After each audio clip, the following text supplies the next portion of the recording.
Hi friends, ज्ञान auto में आपका स्वागत है। बेसिक्स ऑफ ऑटोमोबाइल चैप्टर से आज हम स्टार्ट्स करेंगे। ऑटोमोबाइल का बिल्कुल बेसिक से हम पूरा कोर्स बनाएंगे जिसमें हम बेसिक से और एडवांस तक हम सारी चीज़ें आपको बिल्कुल अच्छी तरीके से हिंदी में समझाएंगे। सबसे पहले बेसिक्स ऑफ ऑटोमोबाइल क्या होता है।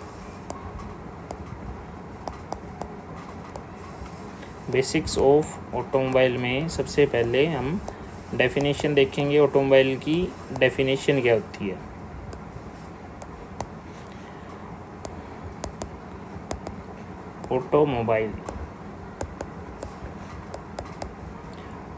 ऑटोमोबाइल की बिल्कुल बेसिक डेफिनेशन हम क्या बोलते हैं। ए self propelled vehicle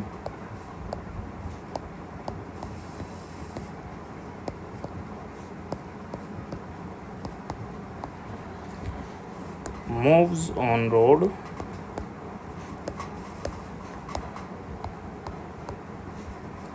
and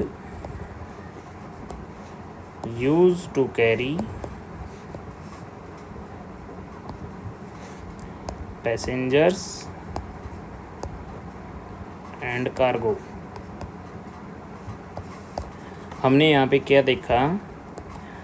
automobile की डेफिनेशन क्या होती है। A self propelled vehicle moves on road and use to carry passengers and cargo. Means इसमें 3 कंडीशंस होती हैं। ये तीनों कंडीशंस मैंने क्या बताई। ए self propelled vehicle,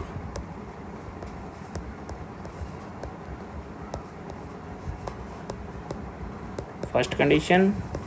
second condition है मूव्स ऑन रोड और थर्ड कंडीशन है यूज टू कैरी पैसेंजर्स और cargo. Cargo means transportation.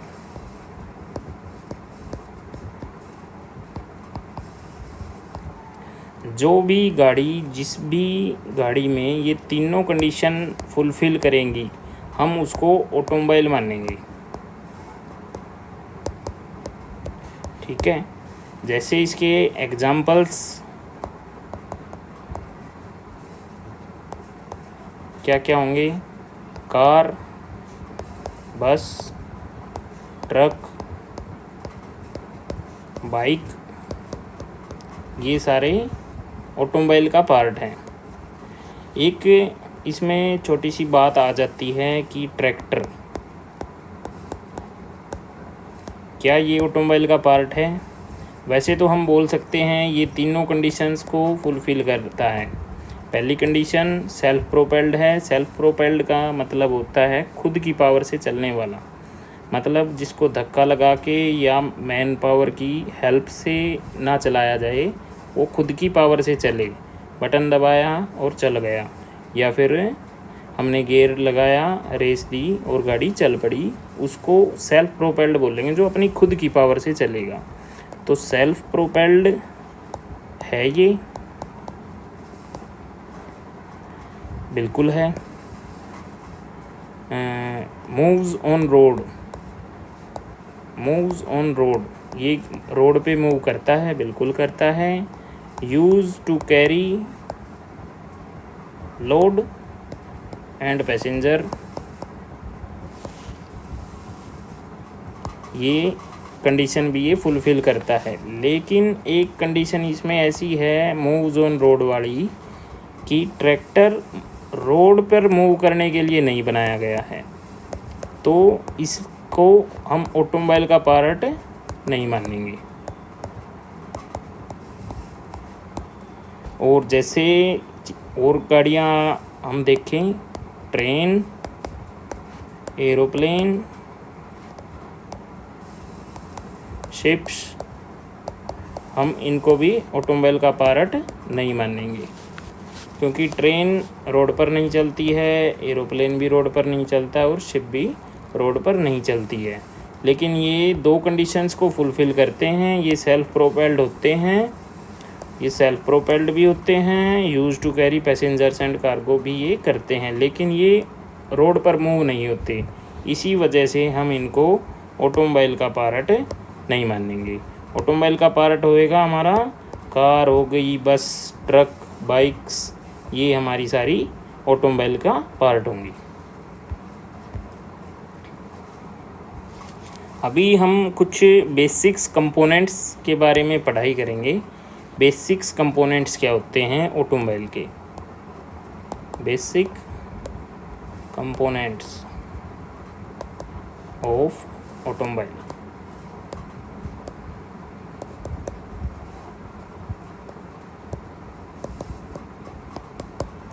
Automobile का बेसिक सबसे पहला कंपोनेंट होता है इंजन। इंजन क्या होता है?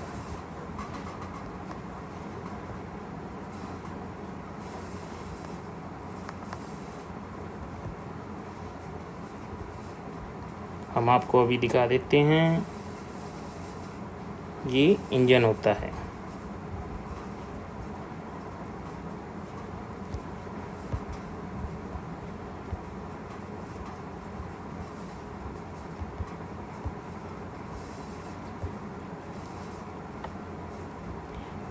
ये गाड़ी में जो लगा होता है हम इसको इंजन बोलते हैं। और इंजन की फुल फॉर्म अगर हम माने कि ये काम क्या करता है तो हम इसको क्या कैसे बोलेंगे? The heart of the car responsible for converting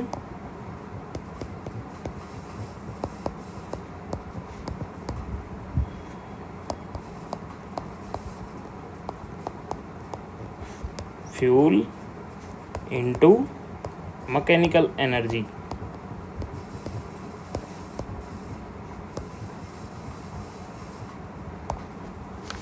ठीक है, दैट ड्राइव्स द व्हील्स।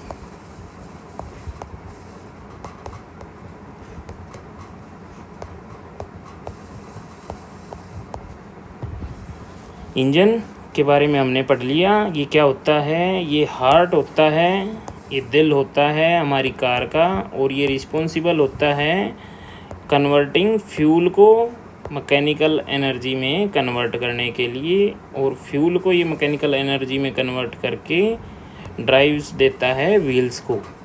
तो ये हमारी कार को पावर देता है, तो ये हम इसको गाड़ी का दिल मान सकते हैं।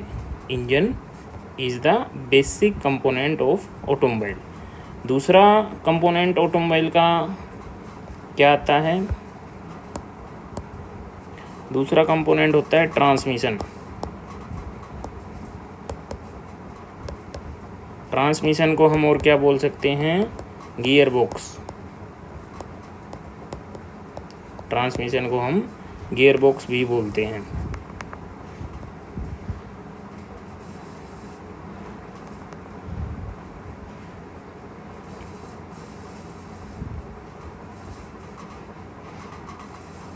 ये फोटो हमने गियर बॉक्स की लगा दिया है।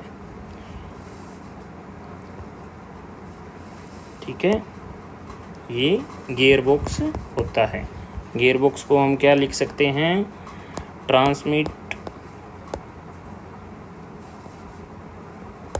Transmits power from the engine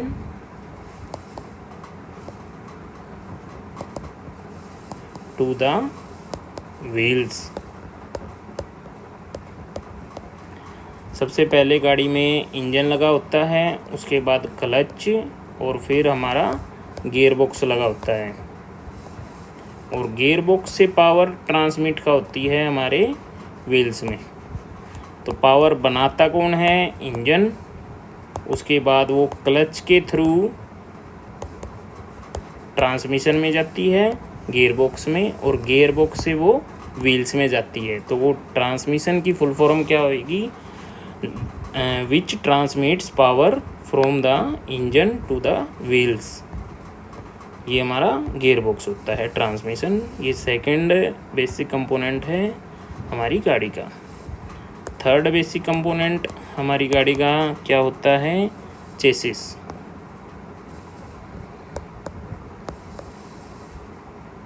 The main structure of the car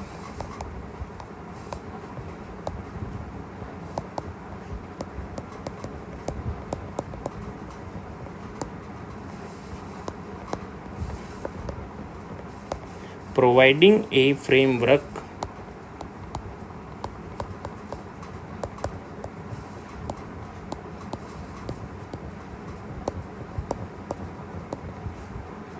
for supporting other components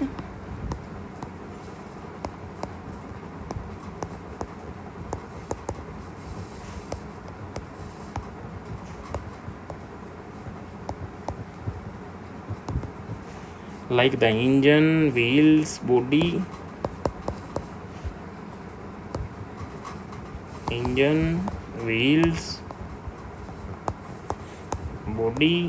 structure. जो हमारा चेसिस होता है उसके ऊपर हमारा कंप्लीट गाड़ी का फ्रेमवर्क होता है जो कि सपोर्ट्स करता है। इंजन भी उसी के ऊपर टिका होता है, व्हील्स भी, बॉडी स्ट्रक्चर भी, सस्पेंशन भी, सारी पार्ट्स हमारे चेसिस के ऊपर लगे होते हैं। चेसिस का हम आपको एक फ़ोटो दिखा देते हैं।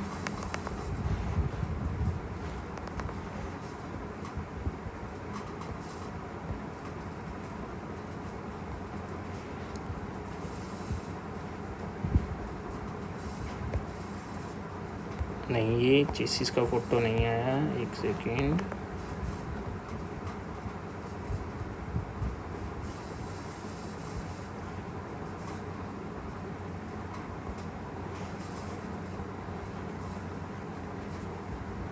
ये हमारी चेसिस होती है, ये चेसिस होती है, ये कंप्लीट हमारी चेसी होती है जिसके ऊपर व्हील्स भी माउंट होते हैं, सस्पेंशन भी होता है और इंजन भी होता है और पूरा गाड़ी का फ्रेम भी इसी के ऊपर लगा होता है। कुछ गाड़ियाँ फ्रेम चेसिस लेस आती हैं, उनको फ्रेम ओवर बॉडी बोलते हैं, ठीक है। उनके अंदर फ्रेम होता है और उसके ऊपर बॉडी होती है, तो बॉडी ओवर फ्रेम बोला जाता है वो, जिसमें चेसिस नहीं होती है। जिसमें चेसिस होती है वो चेसिस होती है और उसके ऊपर हमारी कंप्लीट बॉडी लगी होती है। चेसिस की फुल फॉर्म हमने क्या बताई? The main structure of the car providing A framework for supporting other components like engine, wheels, body structure, suspension, सारी चीज़ें हमारी चेसिस के ऊपर लगी होती हैं।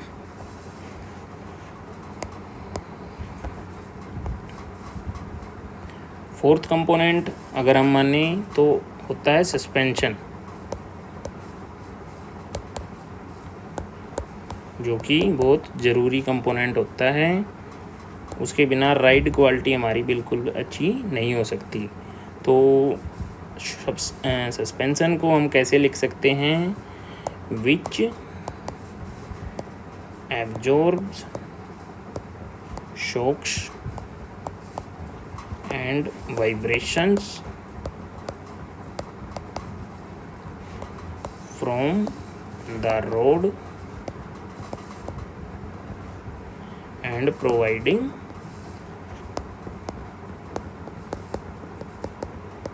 a comfortable drive।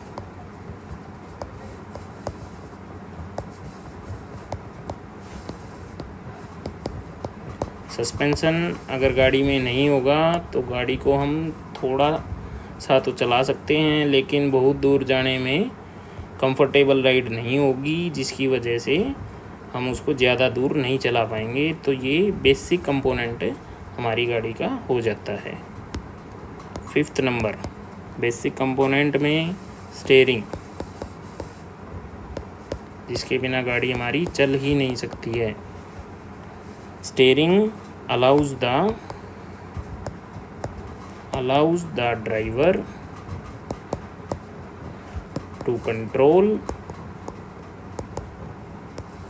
the directions of vehicle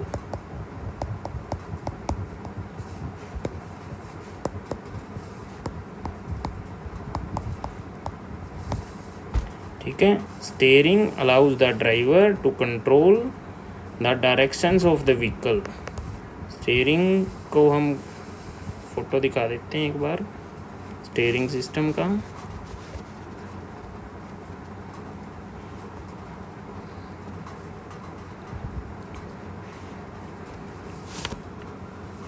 और हम स्टेयरिंग सिस्टम के कुछ पार्ट्स के बारे में भी आपको बता देते हैं। जैसे ये स्टेयरिंग व्हील है और ये कॉलम रोड। स्टेयरिंग व्हील जुड़ा होता है कॉलम रोड के साथ।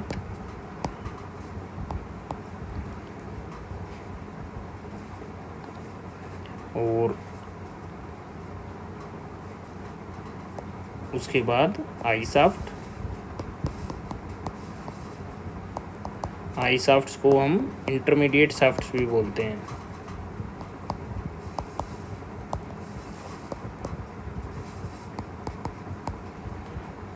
और उसके बाद हमारा आता है स्टीयरिंग रैक।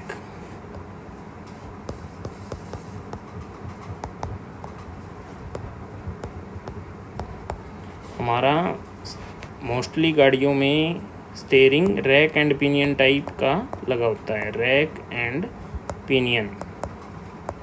इसके बारे में हम डिस्क्रिप्शन में भी पढ़ेंगे आगे।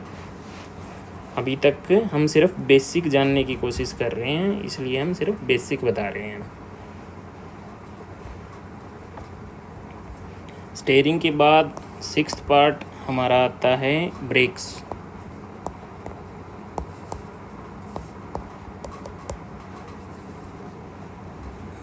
Brakes are used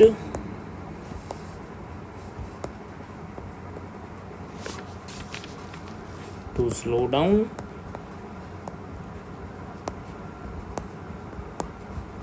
or stop the vehicle.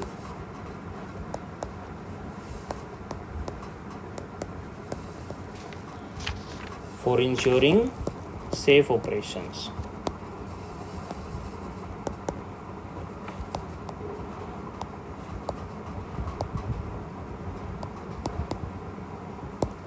ठीक है। ब्रेक्स का यूज़ क्या होता है? स्लो डाउन करना और स्टॉप द व्हीकल, गाड़ी को रोकने के लिए और स्लो करने के लिए या फिर गाड़ी को स्टॉप करने के लिए। ये दो काम होते हैं हमारे ब्रेक्स के।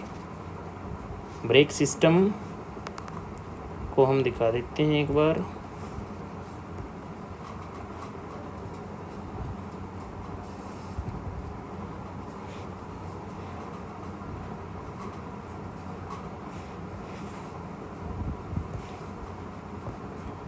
ब्रेक्स दो टाइप के गाड़ी में लगे होते हैं। एक होता है हमारा ड्रम ब्रेक्स, एक होता है हमारा डिस्क ब्रेक। ये जो पहला फ़ोटो है ये डिस्क ब्रेक का है, ये दूसरा फ़ोटो जो हमने अटैच किया है ये ड्रम ब्रेक का है। ड्रम ब्रेक के अंदर के पार्ट्स के नाम बता देता हूँ। ये व्हील सिलेंडर होता है, ये ब्रेकिंग प्लेट होती है और ये ब्रेक शू लगा होता है। ये दोनों तरफ ऐसे ब्रेक शू लगा होता है, बीच में व्हील सिलेंडर होता है, यहाँ पे पिस्टन्स होते हैं जो इसको मूव करते हैं। और जो डिस्क ब्रेक होता है वो उसमें एक डिस्क होती है, डिस्क प्लेट होती है, व्हील बेयरिंग होता है सेंटर में, व्हील के ये स्टड्स हैं और यहाँ पे ये ब्रेक लगा होता है जिसको ब्रेक कैलिपर बोलते हैं। Brake caliper. और ब्रेक कैलिपर के अंदर डिस्क पैड्स होते हैं, एक इस साइड होता है एक इस साइड होता है। जो गाड़ी के अंदर की साइड होता है, जैसे ये व्हील्स हैं, आपको ऐसे बता देता हूँ। ये गाड़ी है जैसे हमारी और ये गाड़ी का एक व्हील है और यहाँ पे डिस्क ब्रेक लगा हुआ है और डिस्क पैड यहाँ पे कैलिपर लगा हुआ है ऐसे। ये कैलिपर लगा हुआ है ऐसे। तो इसमें एक ब्रेक पैड इस साइड होता है और एक ब्रेक पैड इस साइड होता है, वो यहाँ पे होते हैं।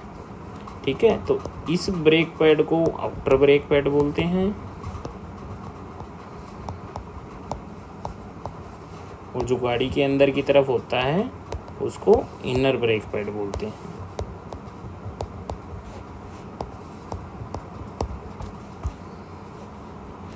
ठीक है, ब्रेक्स के बाद अगला हमारा पार्ट आता है 7th नंबर पे, wheels and tyres. Wheels and tyres,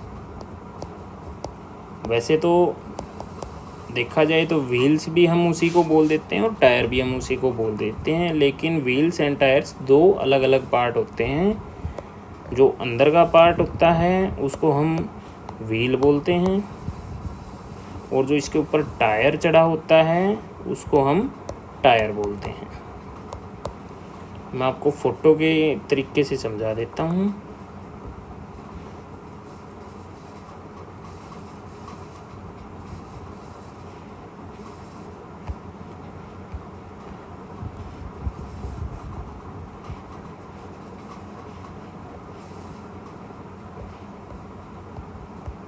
जो ये आउटर पोर्शन होता है हम इसको टायर बोलते हैं, और जो इनसाइड वाला पोर्शन होता है हम इसको व्हील बोलते हैं। ठीक है, व्हील्स का एक वो फोटो ये भी दे दिया मैंने बाहर का, ये अलॉय व्हील का है। ठीक है, इसको व्हील बोलते हैं, इसको व्हील बोलते हैं, और जो ये ब्लैक पोर्शन होता है इसको टायर बोलते हैं। तो टायर्स, व्हील्स एंड टायर्स ये दो अलग अलग पार्ट हैं, और ये दोनों ही हमारे बेसिक्स पार्ट्स हैं। नेक्स्ट पार्ट हमारा आता है 8th नंबर पे, electrical system.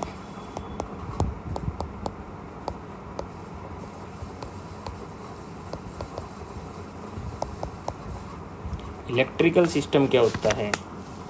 Electrical system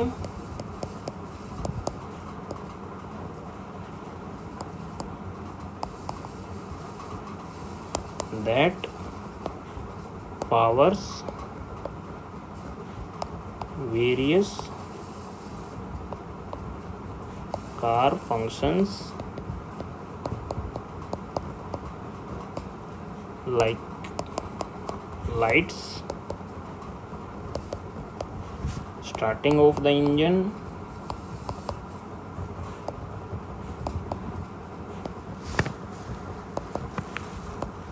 wipers, and all accessories which require electrical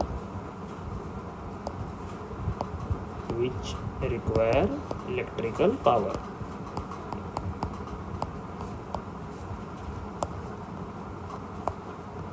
वो हमारे सब इलेक्ट्रिकल सिस्टम के अंदर आते हैं। फोटो के थ्रू भी समझा देते हैं हम आपको।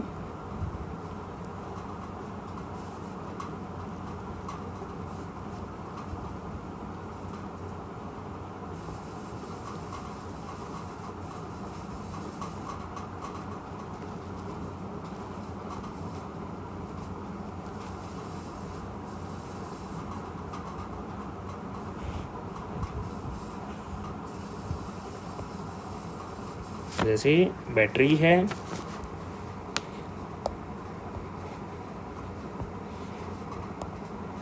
ये हमारी बैटरी है। बैटरी गाड़ी में 12 वोल्ट की होती है, जिसका पॉजिटिव का जो वायर होता है उससे हमारा सब जगह पे करंट जाता है, इलेक्ट्रिकल करंट। लेकिन जो ग्राउंड का वायर होता है वो बॉडी को अर्थ दे दिया जाता है। गाड़ी के अंदर बॉडी ग्राउंड होता है, तो गाड़ी के अंदर हमें कभी भी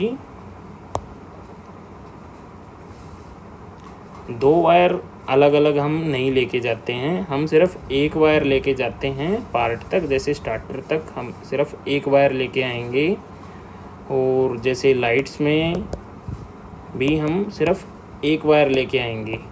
हॉर्न में हर एक एक्सेसरी के अंदर हम सिर्फ करंट का वायर लेके आएंगे।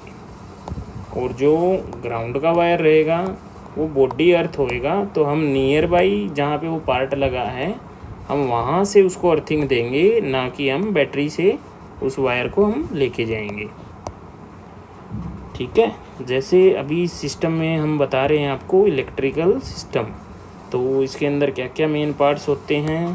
बैटरी होती है, अल्टरनेटर बेल्ट होती है जो कि हमारे अल्टरनेटर को पावर देती है, अल्टरनेटर से हमारी बैटरी चार्ज होती है और बैटरी से हमारी सारी एसेसरीज चलती हैं, जैसे स्टार्टर मोटर है और लाइट्स हैं, हॉर्न है, रूफ लाइट्स हैं, सारी एसेसरी हमारी बैटरी से ऑपरेट होती हैं, बैटरी से। और बैटरी को चार्ज हम कहाँ से करते हैं, अल्टरनेटर के साथ में। अल्टरनेटर कैसे चार्ज होता है, जैसे इंजन घूमता है तो अल्टरनेटर की बेल्ट से हम अल्टरनेटर को घुमाते हैं और उससे हमारा अल्टरनेटर चार्ज हो जाता है। ठीक है, नेक्स्ट पार्ट आता है हमारा फ्यूल टैंक। फ्यूल टैंक क्या होता है, जिसके अंदर हमारा फ्यूल भरा जाता है, विच स्टोर्स द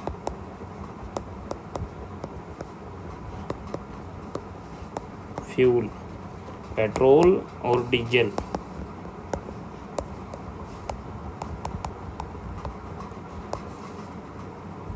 पेट्रोल और diesel needed for the engine.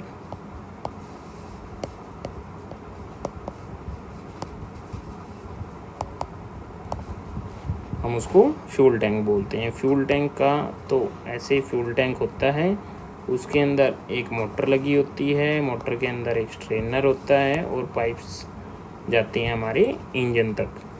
Basics में हम सिर्फ आपको थोड़ा सा बताएंगे और एडवांस में हम आपको उसके बारे में कंप्लीट इन्फॉर्मेशन देंगे। स्ट्रेनर कैसा होता है, उसके अंदर क्या होता है और फ्यूल टैंक मोटर का प्रेशर कितना होता है, कितने प्रेशर पर कौन सा कोड जनरेट होता है गाड़ी में, कंप्लीट इन्फॉर्मेशन। तो 10th पार्ट गाड़ी का बेसिक पार्ट आता है कूलिंग सिस्टम।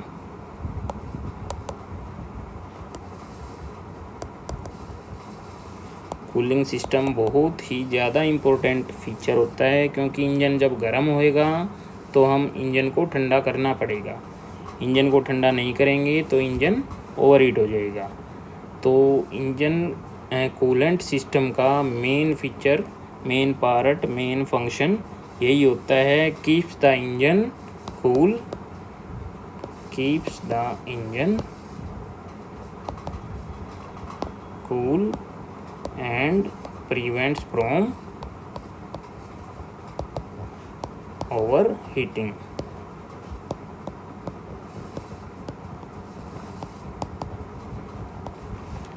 कूलिंग सिस्टम का छोटा सा हम आपको कंप्लीट सिस्टम दिखा देते हैं, कंप्लीट सिस्टम कैसा होता है।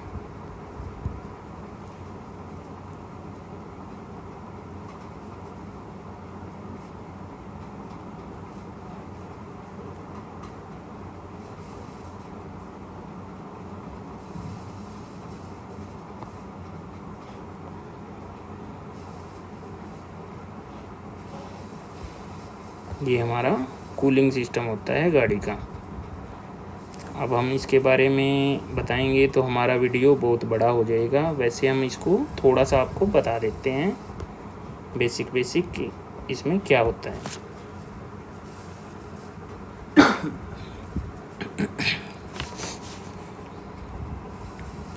सबसे पहले ये पार्ट है हमारा रेडिएटर।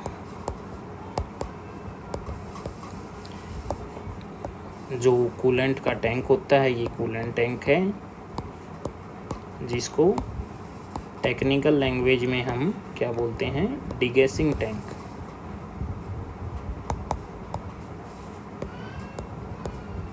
और हम इसको कूलेंट टैंक भी बोल सकते हैं। और होजीज होती हैं, ये होजीज है, ये होज है, एक ये होज है, जिनके थ्रू ये आगे ड्राइव होता है। और ये हमारा वाटर पंप होता है,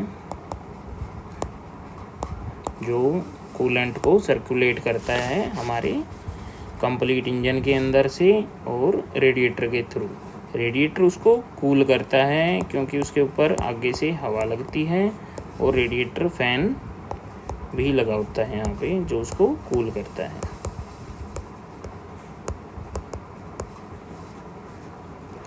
और कूलिंग सिस्टम में ही एक पार्ट आता है हमारा हीटिंग का, जो कि हमें हीटर जो गाड़ी के अंदर होता है वो कूलिंग सिस्टम का ही पार्ट होता है। हीटर कोर हम उसको बोलते हैं, और उसको नॉर्मली हम हिंदी में क्या बोल सकते हैं, हीटिंग कॉइल बोलते हैं उसको नॉर्मल लैंग्वेज में, और उसको टेक्निकल लैंग्वेज में हम क्या बोलते हैं, हीटर कोर बोलते हैं। उसके अंदर से कूलेंट सर्कुलेट होता है, और ब्लोअर मोटर से जब वो एयर हीटिंग कॉइल पे पड़ती है तो वो अंदर की तरफ गर्म हवा देती है, जिसको हम बोलते हैं गाड़ी का हीटर ऑन हो गया और गाड़ी के अंदर गर्म हवा आ रही है, तो वो हीटर कोर के थ्रू आता है। तो ये हमारा कूलिंग सिस्टम का पार्ट है। कूलिंग सिस्टम के बाद हमारा पार्ट आता है बेसिक, वो आता है exhaust system.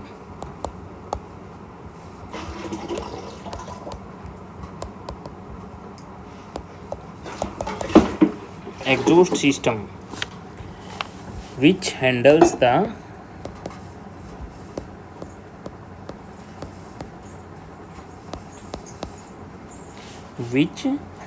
the exhaust gases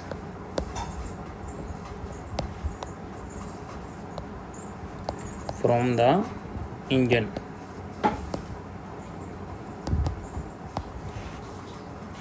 It includes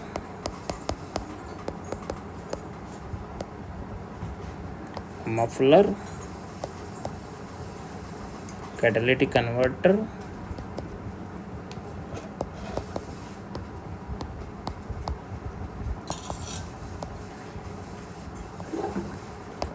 also। ठीक है, ये एग्जॉस्ट सिस्टम होता है। एग्जॉस्ट सिस्टम का हम आपको एक फ़ोटो और दिखा देते हैं।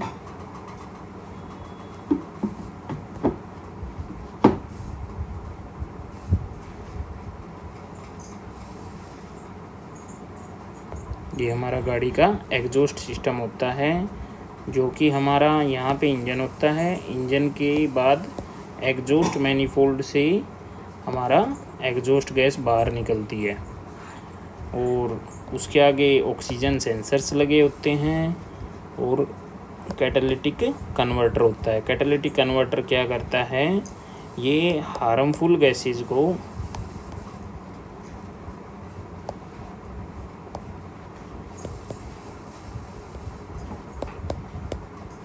अनहार्मफुल गैसेस में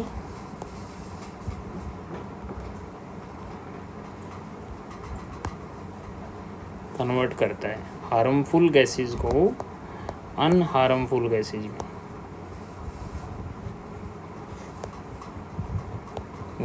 में कन्वर्ट करता है।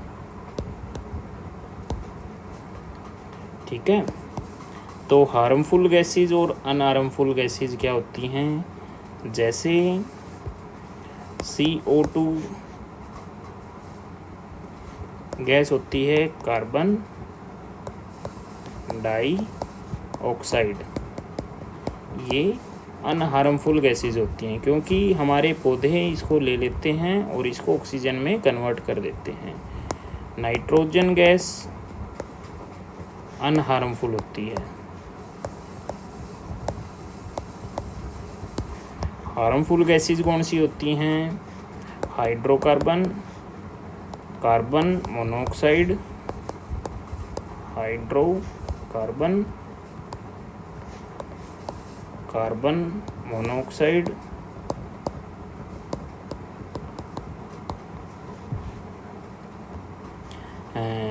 NO2 नाइट्रोजन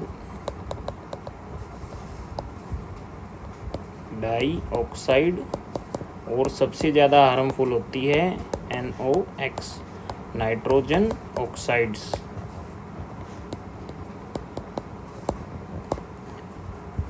जो कि BS6 में हम नाइट्रोजन ऑक्साइड्स पे भी काम करते हैं, लेकिन BS4 तक हम सिर्फ EGR के थ्रू कोशिश करते थे कि गाड़ी में नॉक्स गैस का कन्वर्जन होना कम हो। BS4 और BS6 पर एक बहुत ही अच्छी वीडियो आने वाली है, जिसमें हम बिल्कुल बताएंगे कि कितनी गैसेज निकलती हैं, कितनी अमाउंट में निकलती हैं, और उनको कंट्रोल करने के लिए क्या क्या डिवाइस लगाया गया है गाड़ी के अंदर। SCR, नॉक्स कन्वर्जन, हम सारी चीज़ें आपको बताएंगे। अगला पार्ट, अभी वीडियो ज़्यादा बड़ी हो रही है, मैं थोड़ा सा बता देता हूँ बेसिक। अगला पार्ट हमारा बेसिक पार्ट होता है पावर ट्रेन। पावर ट्रेन वैसे कोई पार्ट नहीं होता, ये एक कई पार्ट्स को मिला के उनको पावर ट्रेन बोल देते हैं, जैसे इंजन, ट्रांसमिशन,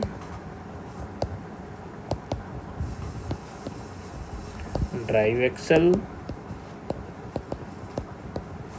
ड्राइव शाफ्ट, ये सब पार्ट्स को मिला के हम उसको पावर ट्रेन बोल देते हैं, जो कि इंजन की पावर और व्हील्स तक पहुंचती है ना, उसको पूरे सिस्टम को हम पावर ट्रेन बोल देते हैं। ठीक है, आज की वीडियो